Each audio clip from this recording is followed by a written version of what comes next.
Welcome back to the deep dive. We're doing something a little different today. Usually when we talk about the history of the modern world, the tech, the geopolitics, we trace it back to American ingenuity. The garage in Palo Alto, labs at MIT, that sort of thing. Which is definitely part of the story for sure. Right, but the sources we're looking at today suggest that the true foundation of American superpower status wasn't built in a garage. It was imported. Imported is let's say a polite way to put it. We are talking about the immediate aftermath of World War II, May 1945. The narrative we all get taught is, war's over, fascists defeated, troops come home. But if you look at the classified cables in this stack, the war didn't really end, it just changed lanes. It went from a kinetic war bullets and bombs to a race for intellectual supremacy. The sources describe 1945 not as a finish line, but as a starting gun. And this is the story of Operation Paperclip. And before we dive in, I just want to set the scope here, because I think most people hear Paperclip and they just think rockets. Wernher von Braun and the moon landing. Which is the headline, absolutely. But the scope of this transfer was so much bigger than that. We aren't just talking about the Saturn V. We're talking about the jet engines on the plane you take for your vacation, the cassette tapes you used to listen to, even the very structure of the CIA. The phrase the research uses is the architecture of hegemony. The idea that the U.S. managed to, leapfrog decades of R&D, all by transplanting about 1,600 German and Austrian scientists right into the American system. And that leapfrog effect is the key thing we need to unpack.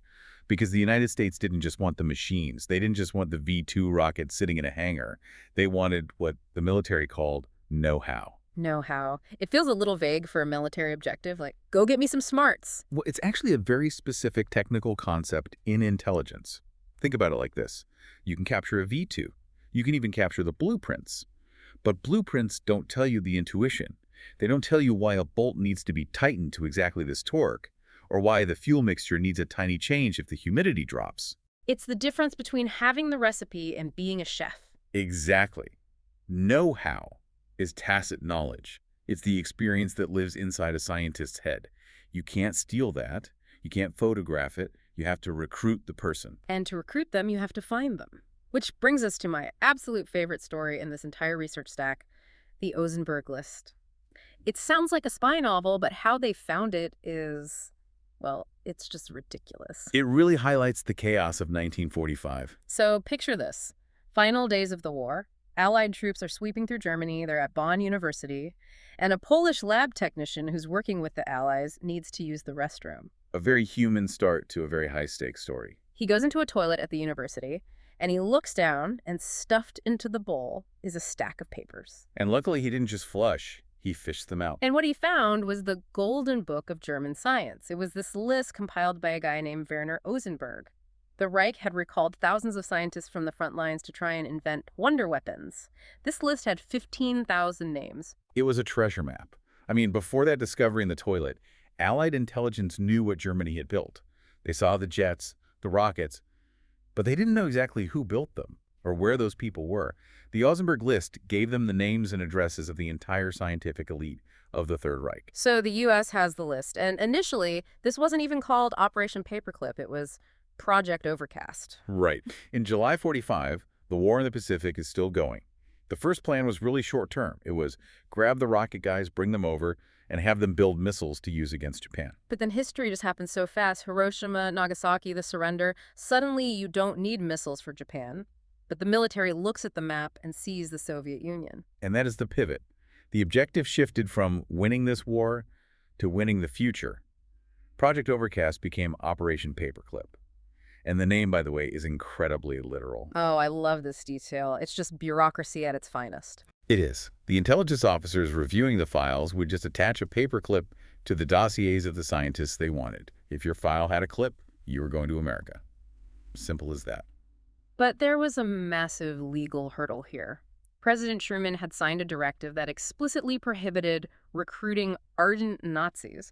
And looking at this list, a lot of these guys were not just bystanders. They were party members, somewhere in the SS. By the strict letter of Truman's order, they should have all been disqualified.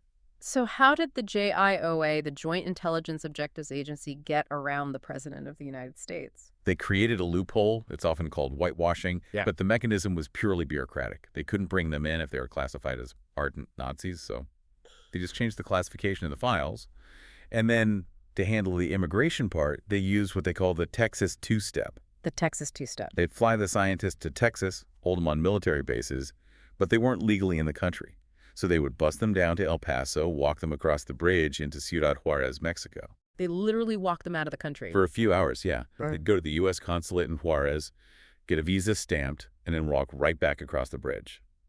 Suddenly, they're legal immigrants entering from Latin America. That is wild. They basically laundered their immigration status. It allowed them to bypass all the restrictions. It's a perfect example of this strategic goal getting that know-how overriding everything else. So let's talk about what that know-how actually produced. And we have to start with the rocketry pillar. This is the legend, Wernher von Braun. The most famous of the bunch, for sure. Von Braun was the technical director at Peenemünde. He built the V2, and he was incredibly savvy. He knew the war was lost, so he moved his entire team of engineers south to Bavaria, specifically to surrender to the Americans. He was shopping for a job? He was shopping for a budget. He wanted to go to space, and he knew the U.S. was the only place with the money to make that happen. So fast forward a few months, late 1945. You've got 120 of these German scientists at Fort Bliss, Texas. The documents call them War Department Special Employees. They're out in the desert firing captured V2s. But here's the thing that stood out to me. It says they brought a mature engineering philosophy. What does that actually mean? This is the key. This is why they were so valuable. It wasn't just the rocket itself. The U.S. had smart physicists. Robert Goddard had been building rockets for years, but American engineering at the time was almost artisanal. Artisanal, like craft beer. In a way. You had small teams working on separate parts. The Germans brought systems integration. They treated the rocket not as a collection of parts, but as one unified organism. Every valve, every screw, every fuel line was tested in relation to everything else before it ever hit the launch pad. Rigorous static testing. So they professionalized the entire approach, turned it from an experiment into an industry.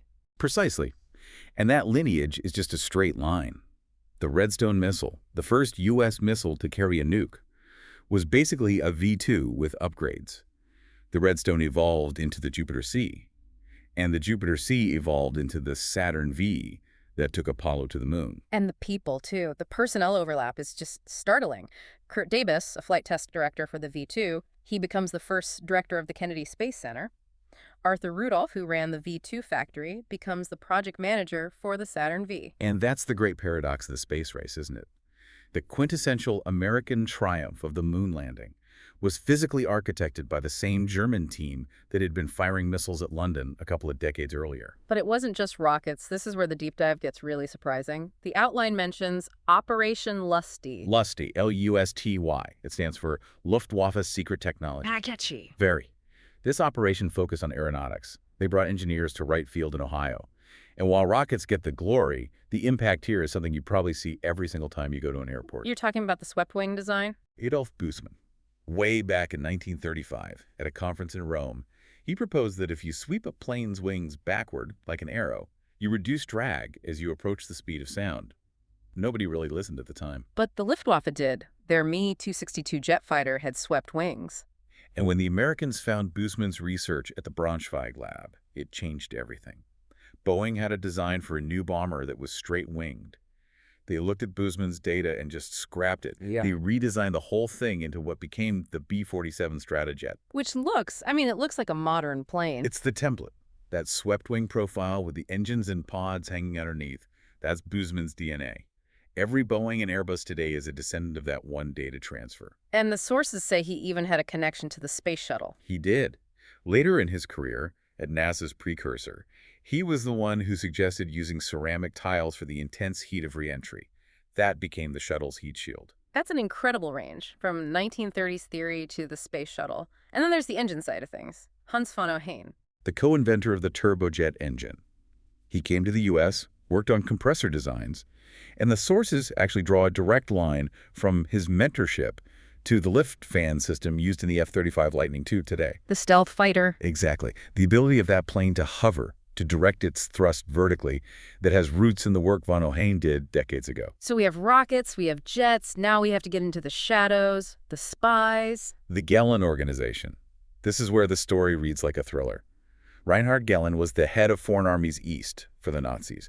His whole job was analyzing the Soviet Red Army. And he knew he had a bargaining chip. He knew the Americans were completely blind. The OSS was dissolving. The CIA didn't exist yet. The U.S. had zero human intelligence in Eastern Europe. Gehlen had a massive network. So as the war was ending, he microfilmed his files, buried them in the Alps, and basically waited for the Americans to come find him. He traded the files for a job. He traded the files for an entire organization. The U.S. funded his network, which became known as the Org. For years, they provided something like 70% of all U.S. intelligence on Soviet forces. 70%. That is a massive dependency. It was turnkey intelligence. The U.S. just turned the key, and suddenly they had eyes in Moscow. They were the ones reporting on the so-called missile gap, which drove U.S. spending on ICBMs.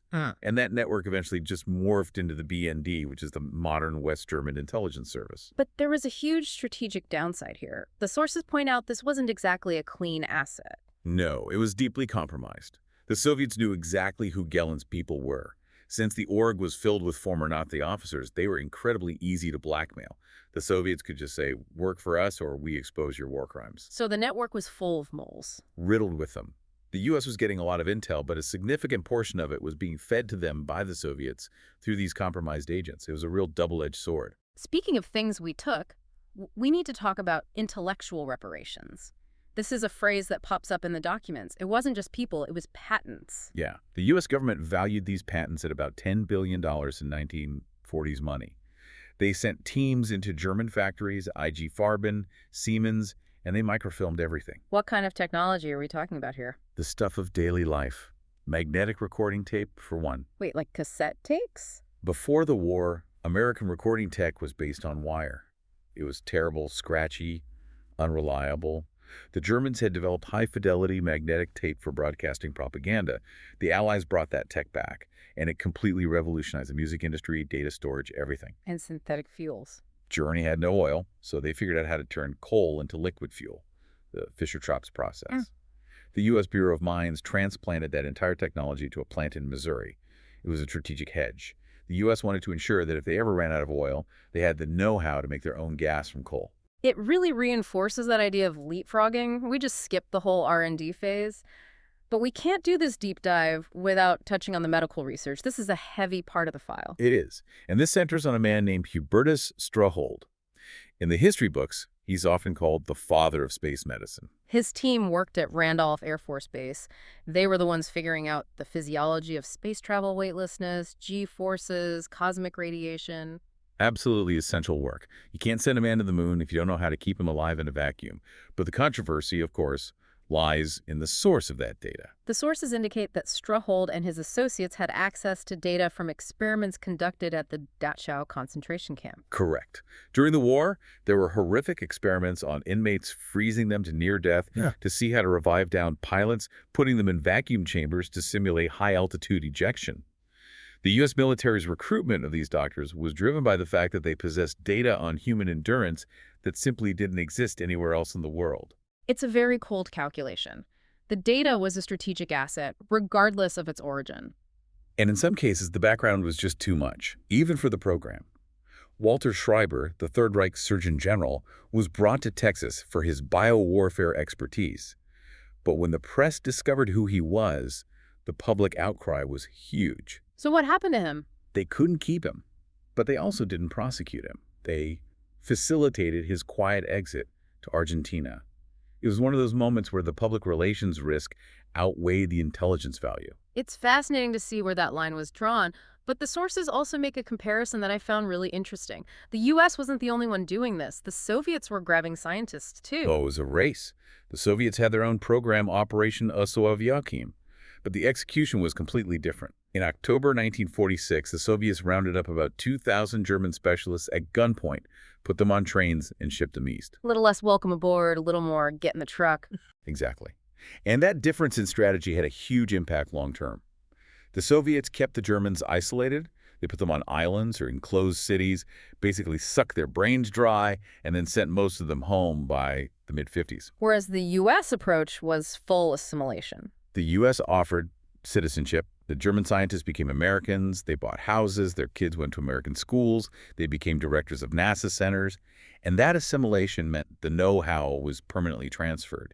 It didn't leave when the project ended. It became part of the U.S. industrial base. Before we wrap up, there's one final footnote in here that I think is crucial. Operation Alsos, the hunt for the Nazi atomic bomb. The great fear of the Allies. They captured Werner Heisenberg, the top German physicist, and held him at a place called Farm Hall in England. They bugged the rooms. And what did they hear? They heard the German physicists reacting to the news of Hiroshima. And it became immediately clear from their private conversations that they were nowhere close. They hadn't even achieved a chain reaction. Which had to be a massive strategic relief. Huge. It meant the U.S. didn't have to worry about a nuclear-armed insurgency in Europe. They could focus all their resources on the new Cold War with the Soviets. So let's bring this all together. We've gone from a list found in a toilet to the launch pad of the Saturn V. We've covered spies, jets, tape recorders, and spacesuits. When you step back and look at that architecture of hegemony, you realize the Cold War wasn't just won by American ingenuity in isolation. It was won by the successful and very rapid absorption of the Third Reich's scientific elite. It effectively secured a unipolar world order for decades. It did. The U.S. denied that talent to the Soviets and, more importantly, integrated it into their own systems. They leapfrogged decades of trial and error. And it leaves us with a provocative thought, doesn't it? We look at the great symbols of American power, the F-35, the space program, the intelligence community, and we see them as purely domestic achievements. But how much of the modern world is actually built on the intellectual capital of a defeated enemy? It's really a question of ends versus means. The strategic victory, getting to the moon, winning the Cold War, was built on a foundation of whitewashed history. The U.S. decided that the future was more important than the past. And that is a reality we are all still living with today. Thank you for listening to this deep dive into Operation Paperclip. We'll see you next time.